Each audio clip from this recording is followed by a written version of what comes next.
things like sports, major professional sports, of course, and things like concerts and venues like that are for societies who have cooperated together, who have participated in decreasing the coronavirus cases, who have worked together. And us getting those things is really the type of gratification we don't need, because sports and concerts are a privilege. Now, the other side of this conversation, and why a lot of people are pushing for sports and concerts to come back and coming up with all crazy types of bubbles and arrangements and special procedures and masks and stuff, is that people say sports and concerts and things like that are a form of healing, that they bring the country together, that they give people things that they can focus on. It's not just the coronavirus all day, every day.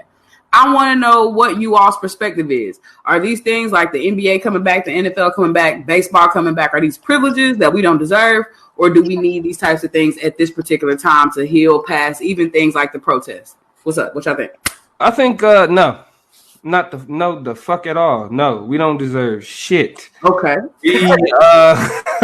Let's be real. Like we've been protesting the fact that the virus is something serious. We have a president who has undermined and underplayed every effort to combat what's going on or make it seem less serious than what it actually is. I mean, think about it. After the reopening, we ended up having more cases than before we shut shit down in the first place, right? You had people packing beaches in Orange County, which is a part of the reason why Orange County, being the smaller county, has more cases than the larger county, being LA County. You know what I'm saying? So, Americans haven't shown themselves to be smart enough to be able to sit the fuck down, shut the fuck up, and wait this shit out for us to be sitting back now like, let's go be in large groups and crowds again. Fuck no. Man, I don't even want to say it as a understanding of deserve. I just say we don't need it. You know what I'm saying? Like, I think that right now, I understand how self-righteousness kind of fits in with capitalism. And I think that a lot of us kind of allow for self-righteousness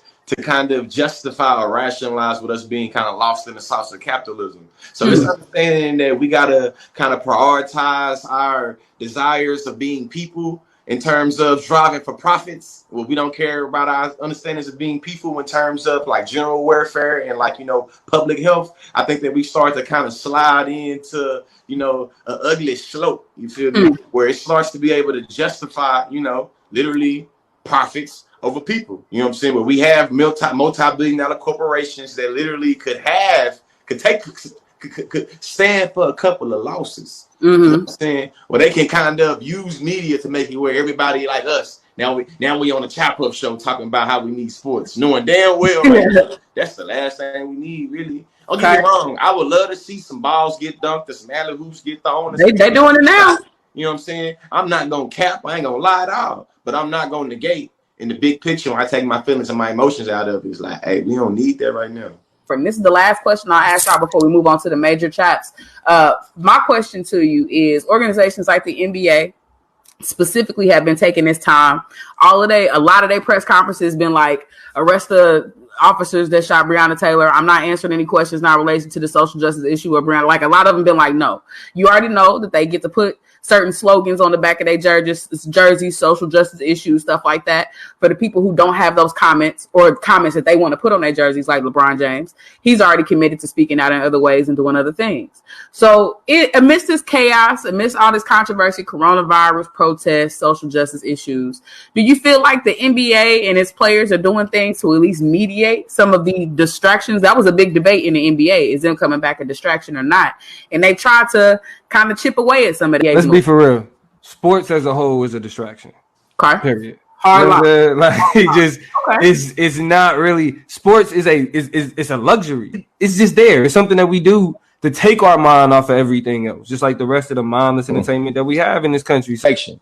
I'm going to disagree with Damo and talk about how sports have been used as a vehicle to kind of put some things in your face. You know what I'm saying? Now, do I disagree on the symbolism notion? Nah, I think that sports inherently are about symbolism. But I think that in terms of social justice, in terms of being progressive, you feel me? When Mexico City in the 1960s when them boys won that first, you know what I'm saying, and they did that. You feel Got a me? picture with We know how that was able to spur the conversations on a global conversation. You know what I'm saying, on a global, you know what I'm saying, set. You feel me? We know that when Hitler was talking about the racial inferiority of black folks and niggas, and Jesse Owens went out there and showed out at the Olympics. You know what I'm saying? We also know that's another example. You feel me? We know that Colin Kaepernick being able to take the sport of football and take some knees was able to spur a conversation of social justice. So I think in terms of distractions, I think that it can be, but I think that right now, you know what I'm saying, shit, the best thing that we'll be able to tell for me, hey, persistence is key.